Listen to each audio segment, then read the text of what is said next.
Teman-teman, ada kabar mengejutkan lagi terus datang di hadapan kita. Udah banyak sekali kabar-kabar mengejutkan sebenarnya. Tapi yang begini-begini selalu kita dengar, selalu ada di mana-mana.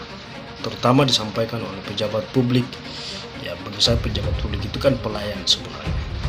Nah, intinya pernyataan yang saya mau tanggapin adalah soal adanya kemungkinan pesantren itu mengelola tambang.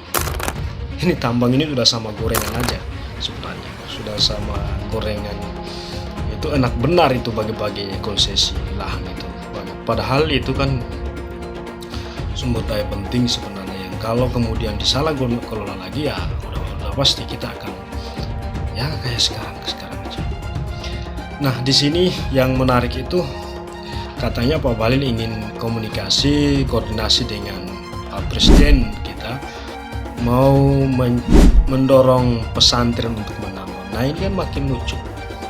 Ormas keagamaan dan lain juga itu menambang kan lucu sebenarnya. Kita tahu sendiri pertambangan itu rentan sekali terhadap konflik sosial. Masalah sosial dan masalah lingkungan itu sangat rentan.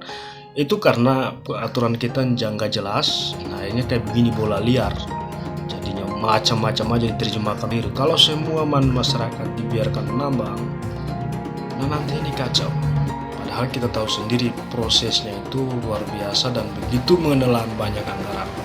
Karena bukan hanya mengeruk bumi, tapi dia juga harus bertanggung jawab terhadap lingkungan.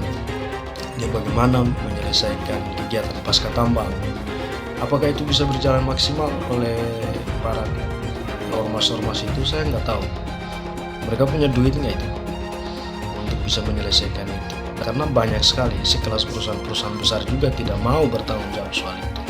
Ada yang namanya bagaimana melakukan hilirisasi sampah-sampah B3-nya dan lain sebagainya, itu kan juga harus dipikirkan. Nah, jadi pengelola pertambangan ini tidak bisa dilihat sebagai bagaimana kita mengelola memproduksi kacang goreng. Itu kan kesalahan besar. Nah, Pak Bahlil harusnya sadar betul bagaimana mekanisme yang begitu rupa, begitu panjang, begitu sensitif terhadap berbagai kepentingan yang ada untuk tidak mengobral begitu aja itu konsesi pertambangan. Karena harus benar-benar tepat. Kalau kemudian ormas-ormas atau pesantren ingin menambang, ente bisa petinggi-petingginya bisa bangun yang namanya CV atau frasi juga mungkin ya, bikin pertambangan yang dalam skema izin pertambangan rakyat. Semua itu kan sudah ada semua. Pak Bahlil jangan bikin keanehan. Oke lah, ormas menambang kemarin menurut saya langkah bodoh, langkah mundur yang kita melihat sendiri bahwa itu satu kesalahan besar. Karena di negara-negara modern sekalipun tidak mau melibatkan ormas keagamaan di hukum. Kita Indonesia mau, itu kan lucu. Nah, pesantren menambang katanya ada peluang, ada potensi dan masih dikoordinasikan oleh Pak Bahlil di Presiden. Ini kan lucu lagi, makin lucu lagi kalau rasionalisasinya juga kalau ini bagian daripada turunan dari ormas keagamaan. Nah, kalau semua bisa dirasionalkan seenak jidat kayak begitu dalam konteks keagamaan, nah semua yang ada di muka bumi ini ada bagian dari agama.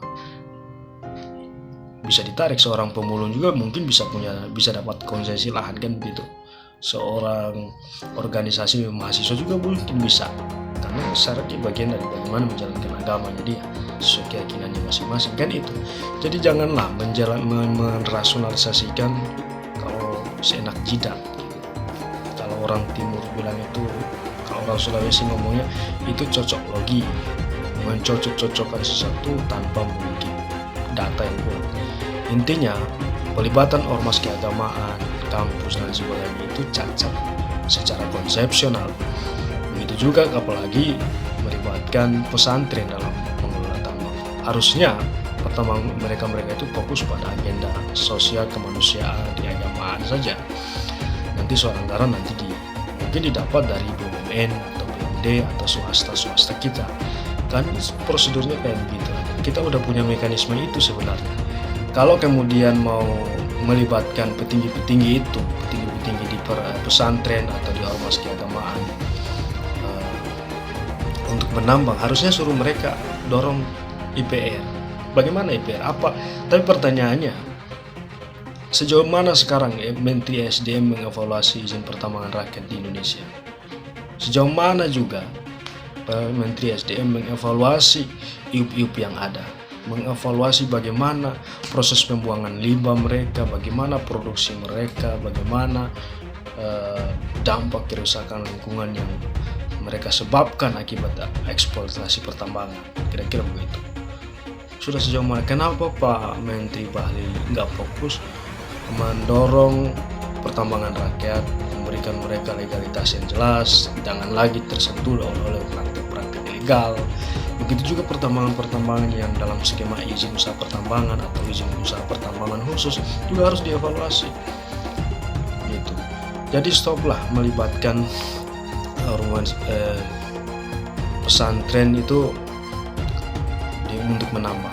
Itu adalah langkah mundur. Kalau Pak Bahlil nggak ada kerjaan lagi di kementerian, baiknya Pak Bahlil mundur aja.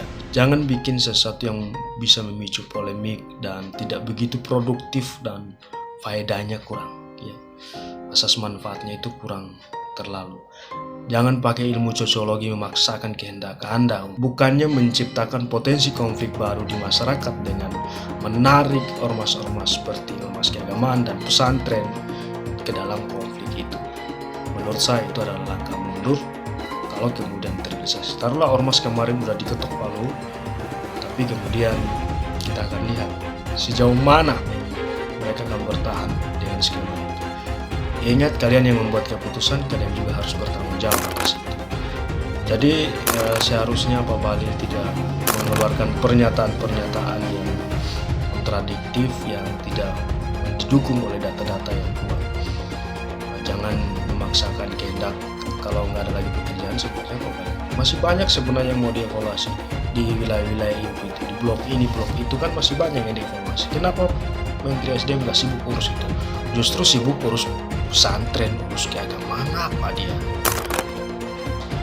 Menarik banyak kepentingan dalam masalah pertambangan yang belum selesai.